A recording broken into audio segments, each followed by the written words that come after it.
Salut mon peuple de Dieu, salut à tous les bien-aimés du Christ. Nous sommes à notre réunion quotidienne, et pour ne pas dire tous les vendredis. Aujourd'hui nous allons parler d'un sujet qui nous tient à cœur, c'est-à-dire l'attitude à adopter après que l'on pêche. Quelle est notre attitude à adopter après avoir péché? Alors pour cela nous allons aller dans le livre de Matthieu 26 du verset 33 au verset 35. Il dit que Pierre, prenant la parole, lui dit: quand tu serais pour tous une occasion de chute, tu ne seras jamais pour moi. Jésus lui dit: je te le dis en vérité, cette nuit même, avant que le coq ne chante, tu me renieras 3 fois. Pierre lui répondit: quand il me faudrait mourir avec toi, je ne te renierai pas. Et tous les disciples disent la même chose. Alléluia. Bien aimé, avant de rentrer dans le vif du sujet, je vais vous parler d'un fait. Et vous savez, moi je respecte tous ceux qui sont religieux. Voilà, je respecte les choix d'être religieux, mais moi je ne le suis pas. Et parce que la religion, ce n'est pas écrit dans la Bible ici que nous sommes chrétiens. La Bible dit que nous sommes apôtres de Dieu, nous sommes prophètes, nous sommes enfants de Dieu. Alors, tous ceux qui se reconnaissent à travers la Bible sont enfants de Dieu. Alors, les pseudo-chrétiens ou autres ou religieux, ce sont des choses inventées par les hommes, et tout ce qui frise avec l'invention des hommes n'est pas de Dieu. Voilà. À moins que Dieu lui-même il l'ait dit dans sa parole, mais il ne l'a pas dit. Alors, dans tous les livres chrétiens, c'est les hommes qui ont écrit. Alors, c'est juste une parenthèse. Alors, pour dire que, pour revenir dans notre sujet, alors quand Jésus dit à Pierre que, avant la tombée de la nuit, tu me renieras 3 fois, Pierre l'a pas cru parce que Pierre, il est humain. Bien aimé, Pierre est humain, Pierre réfléchit comme nous les hommes. C'est pour ça que, quand Jésus qui est esprit, qui est devenu chair, lui a dit, parce que lui, Jésus, il sait lire dans le futur. Voilà, parce qu'il n'a pas le même raisonnement que nous. Lui, il lit dans le futur.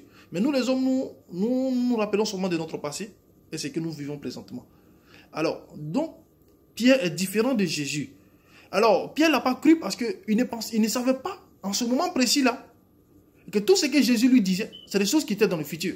Quand Jésus dit que je vais mourir, je vais revenir, je vais ressusciter, peut-être que les gens ont pris ça sur le bout des pincettes. Que Jésus dit qu'après 3 jours, il y a des choses qui disaient, les gens prenaient comme des paraboles.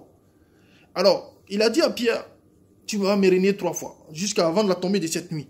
Et Pierre n'a pas cru. Et tous les disciples disaient: non, Rabbi, nous n'allons pas te renier. Et c'est fait. Pierre a renié Jésus. Et quand Pierre a fini de renier Jésus et qu'il a vu qu'il a fait pécher, qu'est-ce que Pierre a fait? Pierre a commencé à pleurer. Les pleurs de Pierre sont pour nous une repentance. Pierre est en train de dire comme ça par ses pleurs que: Seigneur, tu me l'avais dit, mais je ne l'ai pas cru. Alors pardonne-moi, parce que je suis pécheur. Et ce sont les pleurs de Pierre qui traduisent ces mots-là.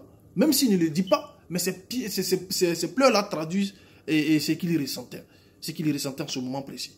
Alors bien aimé, pour te dire que dans la vie de toujours, Dieu même sait que nous sommes pécheurs. Il dit: nous sommes nés pécheurs et nous mourrons. Depuis le ventre de notre mère, nous péchons.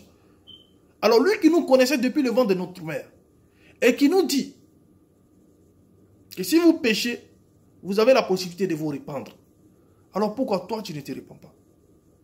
Et pourquoi tu ne pleures pas lorsque tu pêches? Pourquoi tu t'enorgueilles? Tu te dis: de toute façon, c'est quel péché, mais j'ai fait juste un petit truc là, ça fait rien. Mais ce qu'on oublie, c'est lorsque nous péchons, c'est un pas en arrière que nous faisons dans notre vie. C'est un pas en arrière que nous faisons dans la marche vers notre Dieu. Parce que quand tu vas accumuler des péchés, il y aura une barrière au devant de toi. Vers la fin, tu serais perdu. Vers la fin, tu serais perdu.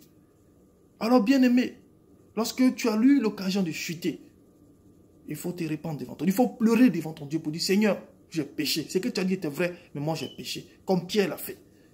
C'est même Pierre qui est pécheur et qui a renié Jésus 3 fois. Et toi-même, je peux te dire que Depuis que tu es né, moi par exemple, je n'ai jamais régné Jésus. Je n'ai jamais dit que Jésus n'était pas Dieu, que je n'ai jamais régné Jésus pour dire qu'il n'était pas Dieu, je ne marchais pas avec lui. Jamais, je n'ai fait. Mais Pierre l'a fait. Mais Pierre même qu'il a fait, il est mentionné dans la Bible. Pierre est cité dans la Bible. Pierre a fait des choses que nous n'avons pas encore fait. Alors, c'est pour dire qu'on peut pécher, quelle que soit la gravité de notre péché, et être une icône pour notre Dieu. Alors, bien-aimé, c'est un message de repentance que je veux t'apporter. Ce sont nos péchés qui nous empêchent devant notre Dieu. Car notre Dieu dit que le salaire du péché, c'est la mort. Alors, la mort dont il parle, c'est la mort de l'esprit. Ce n'est pas la mort physique, c'est la mort de l'esprit. Bien-aimé, je t'exhorte à te répandre nuit et jour. Même quand tu penses que tu n'as pas péché, il y a des péchés en omission. Et par omission plutôt. Alors, si tu sens dans ta marche vers ton Dieu que il y a des choses que tu as faites ou il y a des choses que tu n'as pas faites, tous les jours, répands-toi et donne ta vie à Christ. Donc ta repentance sera pour toi un bain spirituel. C'est un bain spirituel pour enlever tout ce qui est impur en toi. Et que Dieu te bénisse, que Dieu vous bénisse tous dans vos foyers. Et ce jour-là est un jour de grâce pour nous. C'est un jour de sabbat. Et c'est pour ça que je me tiens toujours devant vous pour vous parler de Dieu. Et que toute la grâce lui revienne.